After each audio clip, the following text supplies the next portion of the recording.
तो दोस्तों, क्या अभी तक आपने अपनी एनजीओ के लिए प्रोविजनल रजिस्ट्रेशन लिया है कि नहीं लिया है? नमस्कार दोस्तों, मैं हूं दीपक बैसला और मैं आपको बताने जा रहा हूं इस सवाल का जवाब इस वीडियो के अंदर। अंत तक देखें।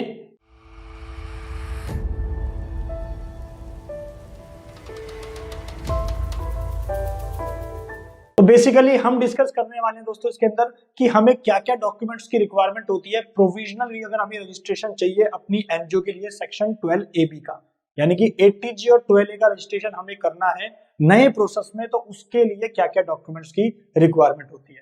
तो दोस्तों, हमें नॉर्मल से जो डॉक्यूमेंट्स के अंदर चाहिए होते हैं, सबसे पहले बात करता हूं मैं केवाईसी। हमें डॉक्यूमेंट्स चाहिए होंगे सारे के सारे मेंबर्स या जो भी हमारे ट्रस्टीज हैं या जो भी हमारे डायरेक्टर्स हैं हमारी एनजीओ के।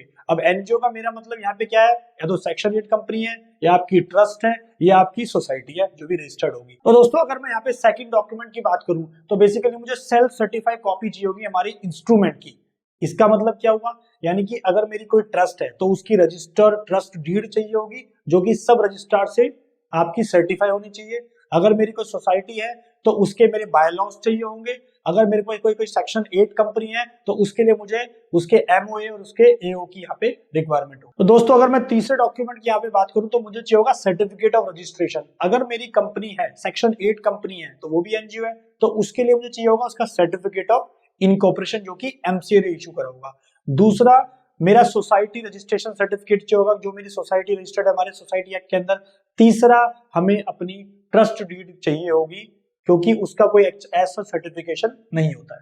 दोस्तों, यहाँ पे चौथा डॉक्यूमेंट अगर मैं बात करूं तो हमें चाहिए होगा हमारे लिस्ट ऑफ एक्टिविटीज जो हमारी एनजीओ क्या क्या काम कर रही है। तो उसके प्रॉपर हमें उसके डॉक्यूमेंटेशन चाहिए होगी कि क्या हमारी एनजीओ किन किन एक्टिविटीज में काम कर रही है, यानी कि क्या वो चैरिटेबल पर्पस यूज कर रही है, क्या वो रिलीजियस पर्पस हमारा दे रही है। तो उन सबका एक ब्रॉड डिटेल हमें एक डॉक्यूमेंटेशन चाहिए होगी उसकी एक्टिविटीज के लिए। तो दोस्तों, मैं बात करता हूं हमारे पांचवें डॉक्यूमेंट की, सर्टिफिकेट ऑफ एफसीआरए। ये क्या होता है? इसके लिए आपको मेरी वीडियो फॉलो करनी पड़ेगी। मैंने ऊपर लिंक भी दे दिया, नीचे डिस्क्रिप्शन में लिंक भी डाल दिया है कि एफसीआरए रजिस्ट्रेशन सर्टिफिकेट क्या होता है।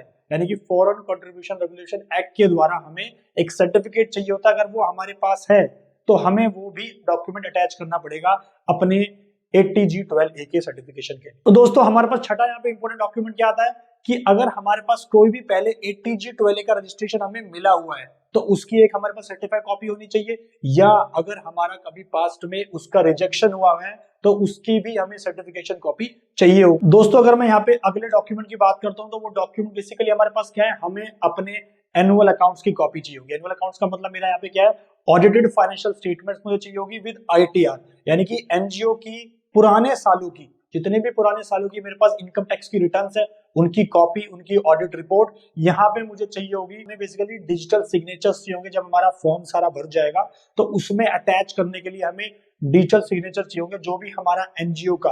अगर मैं ट्रस्ट की बात करूं तो वो सेटलर हो सकता है, कोई भी प्रेसिडेंट हो सकता है, या किसी सेक्शन 8 कंपनी की बात करूं तो मेरा वो डायरेक्टर्स हो सकता है या एमडी हो सकता है, या सोसाइटी की बात करूं तो उसका कोई मेंबर हो सकता है या कोई भी मैनेजिंग ट्रस्टी या कोई भी मैनेजिंग मेंबर हो सकता है। तो उसके हमें डिजिटल सिग्नेचर उसके यहाँ पे जरूर चाहिए। तो दोस्तों, अगर ये वीडियो आपको कुछ वैल्यूएबल इंफॉर्मेशन देती है और आपकी प्रॉब्लम को सॉल्व करती है तो हमारी वीडियो को लाइक करें, शेयर करें, सब्सक्राइब करें।